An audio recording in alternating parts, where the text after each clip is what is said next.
lot of pain. I think it's muscle cramps. I've often seen batsmen getting muscle cramps. What's the reason for these cramps? Welcome to the lesson on respiration. At the end of this lesson, you will be able to define cellular respiration, list the differences between aerobic respiration and anaerobic respiration, and explain the process of respiration in plants. Do you know where the cell gets oxygen and food from? We get oxygen from the air that we breathe in and food from the things that we eat. The digested food from the intestine and oxygen from the lungs is taken to the cells by the blood. Your cells perform functions like growth, excretion, reproduction, etc.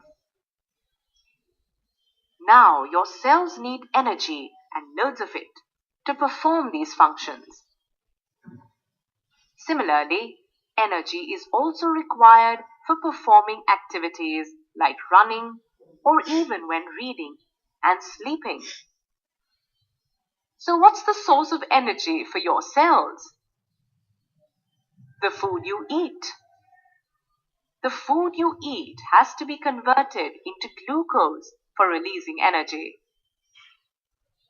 This task is taken care of by your digestive system, which produces digestive juices that convert complex carbohydrates into glucose. Your blood absorbs this glucose and transports it to your cells. In the cells, this glucose is broken down to release energy. This process is called cellular respiration. Oxygen may or may not be present in the cell during the breakdown of glucose. When glucose is broken down in the presence of oxygen to release energy, the process is called aerobic respiration. Do you know how oxygen reaches your cells? When you inhale air, it goes into the lungs. From the lungs, the oxygen is absorbed by the red blood cells present in the blood and supplied to all the cells of the body.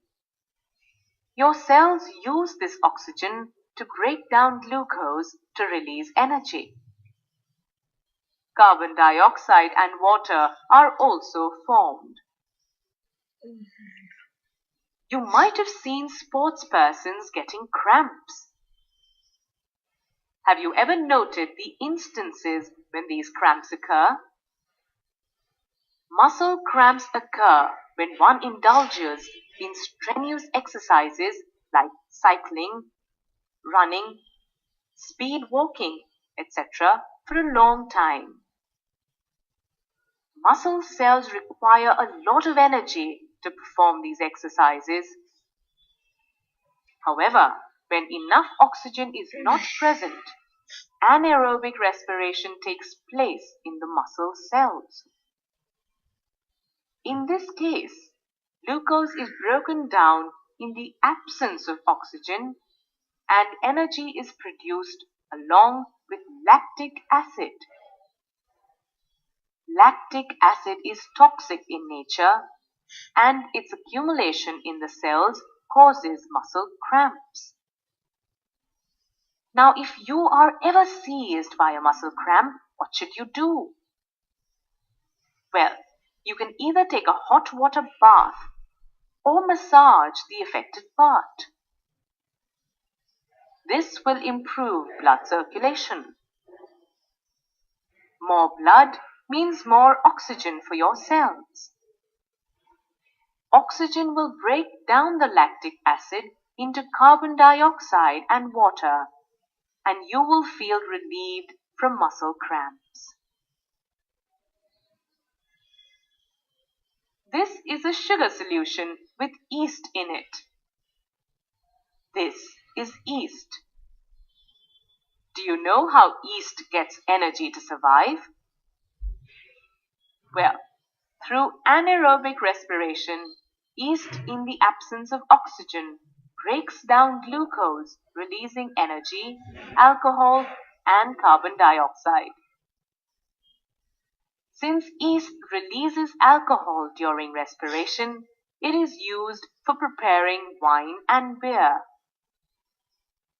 Yeasts and other organisms that respire in the absence of oxygen are also known as anaerobes.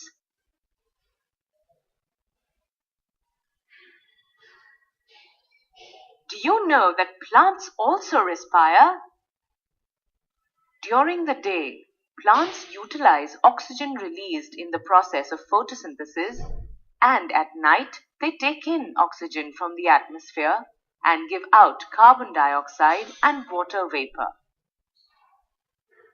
The entry and exit of these gases takes place through tiny pores on the leaves called stomata. Plants use oxygen to break down glucose and release energy along with carbon dioxide and water vapor. Similarly, the root cells of plants also make use of oxygen from the surrounding soil to produce energy. Respiration is thus a fundamental process that helps living organisms to get their energy supply.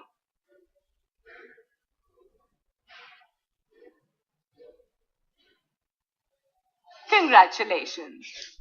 You have successfully completed this lesson.